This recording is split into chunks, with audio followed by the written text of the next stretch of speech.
So, Danny, one issue that we are having right now is not a real issue, but I can see that is something that has to be addressed. Is what we do with the high heels.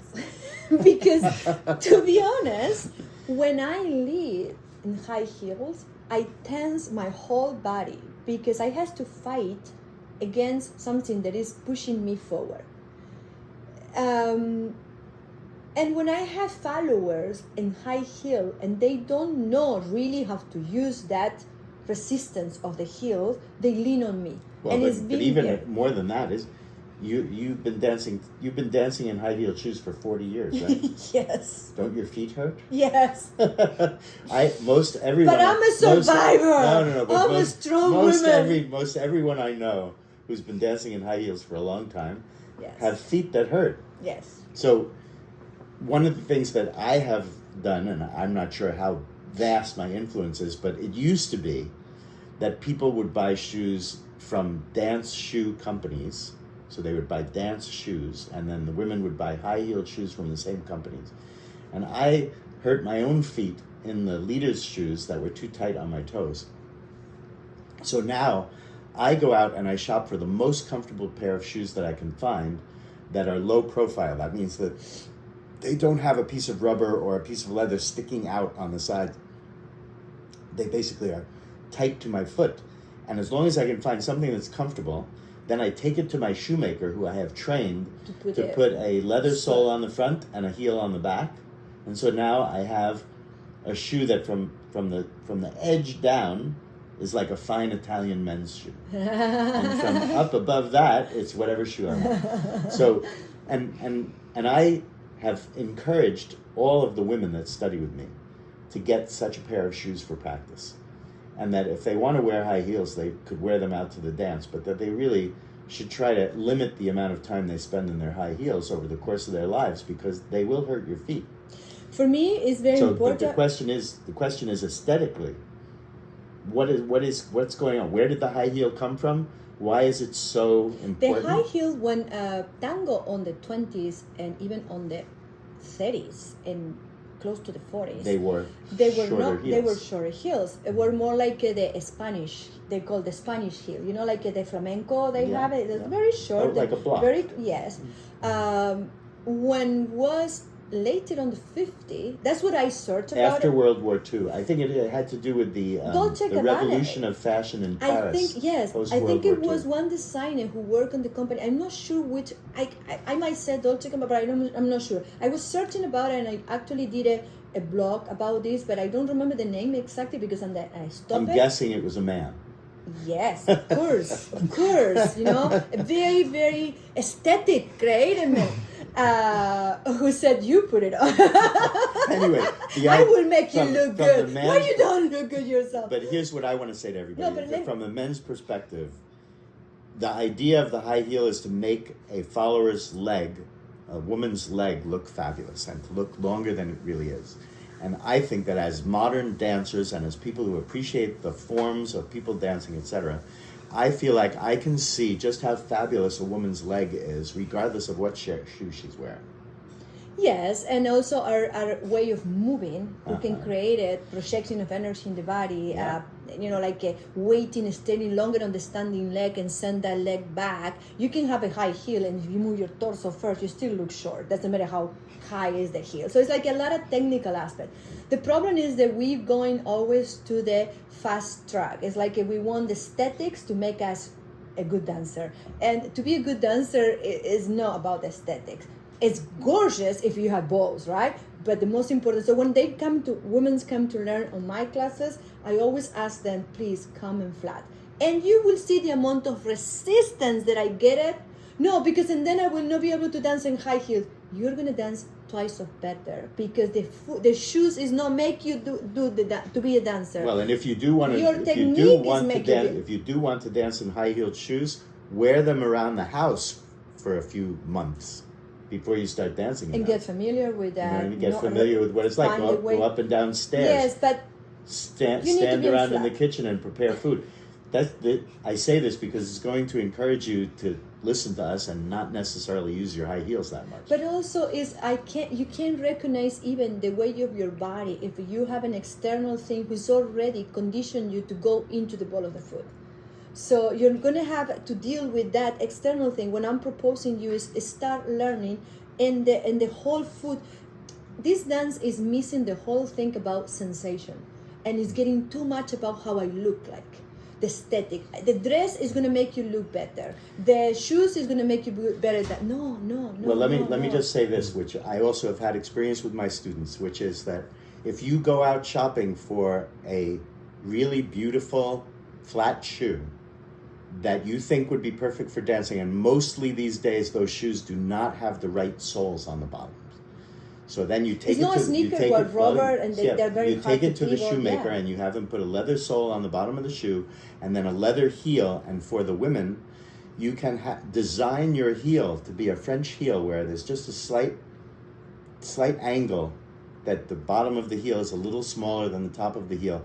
And it's very interesting that when you have these shoes made specially for you out of a shoe that is some other kind of shoe, it changes the look of that shoe, and you have a shoe that is now unique to you. Okay, I want to say something because I don't want people understand that I'm ignoring how beautiful a woman look on the high heel. If she knows how to use that high heel, if she can control her weight, and that takes a lot of work before getting into that feeling. Okay, you want the experience, you can have it, you can look good, but in your training, you need the shoemaker have to work with a very strong arch support, a strong heel, the women can really put a weight there and consider that, not just put a very beautiful aesthetic like from upside and then it's all plastic and it's all like, no. We're talking about if you want to keep that high heel, let's make it worth, for strong women who can really feel secure in that heel. And then now I see a lot of tendency of new shoemaker making boot for women, flat. And then, again, it's like exactly what happened with the leader role. They copy a man's shoes. So it's like, wow, we're such an amazing, we go against the male idea and then we imitate it in the dance floor and we copy the aesthetic. Myself, I love the male clothes or what identify male clothes. I love suit. I love, but make it in your own body. Make it feel like you own it, It's such a controversial in these days, but can we be more authentic in a way of saying that I like these shoes because make me feel comfortable? How can I make it to feel like it's mine? Or we are just copy. Can we just... The most important thing, I know too many dancers who are fabulous dancers and they've had surgery on their big toes and on their bunions because they spent too many hours in high-heeled shoes over the course of their dance career. I would wish on no one to so injure their feet. Mm-hmm. So I think that there needs to be a understanding across the board that having comfortable practice shoes is really important, and that finding the high heels that work for you and then limiting the use of high heels to when you really want to be in them. I always tell people, if you're going out dancing, these days, when I first went to Buenos Aires, you put your shoes on and then you went out on the street, mm-hmm. and then you showed up at the dance. Nobody carried their shoes in a bag. Now everybody carries their shoes in a bag. You can't walk on the street. Well, I'm just saying now everybody carries their shoes in a bag. So carry multiple shoes with you and have your flat shoes and your high heel shoes and go back and forth during the course of the evening. But the most important, I think, if you want to start slightly changing that, let's start in our classes. Come to classes to first work about your body and how to make your foot strong. Your ankle. Comfortable shoes. Yes, and flat shoes and work your foot, and then let's go to the next level. But don't start dancing tango and then go and buy the most, fancy shoes. I've been dancing in point. It's nothing more healthy than that. Yes, it's nothing. like dancing in tip in point is very Nothing less healthy is than that. It doesn't exist. Maybe high heels, right? So, but in a specific dance style, who professionally people require it. But in tango, we're talking about social. Yeah. So why you're gonna doing something that you do it for pleasure, right? For fun, you're gonna suffer. Should not be. So we need to start identify these things, right? And another important thing I wanted to talk about it is that I know, because I'm part of that you have a collection of videos that you were, and I respect you very much because of that, because you capture things that people these days are completely unaware they exist. You capture dancers that, if it's not because someone like you who took the time to capture that, we will never have any records of that people. Well, I call myself an accidental anthropologist. Yes, because you call I it very showed up right, in Argentina. I realized that I was part of something that, if it took off, if it revived again, it was going to explode. And the group of people that were the milongueros, the group of people that were the older people that were bringing the tango back, not only were they not experienced teachers, but they were not experienced entrepreneurs. They didn't understand how to make things happen. So I realized that it would fall to me to either make things memorable so that people would remember or not. And I actually had the idea of bringing people to Argentina on tour first. Mm-hmm. And then the first year that we did that, I brought a handheld camera and a box of tape, and we passed it around. Different people would be shooting whenever they wanted to. We were not having cameras or videos or phones. We did that for a few years, and then I actually decided to formally create instructional video with these older dancers. And then after that, with younger couples who were good pedagogues.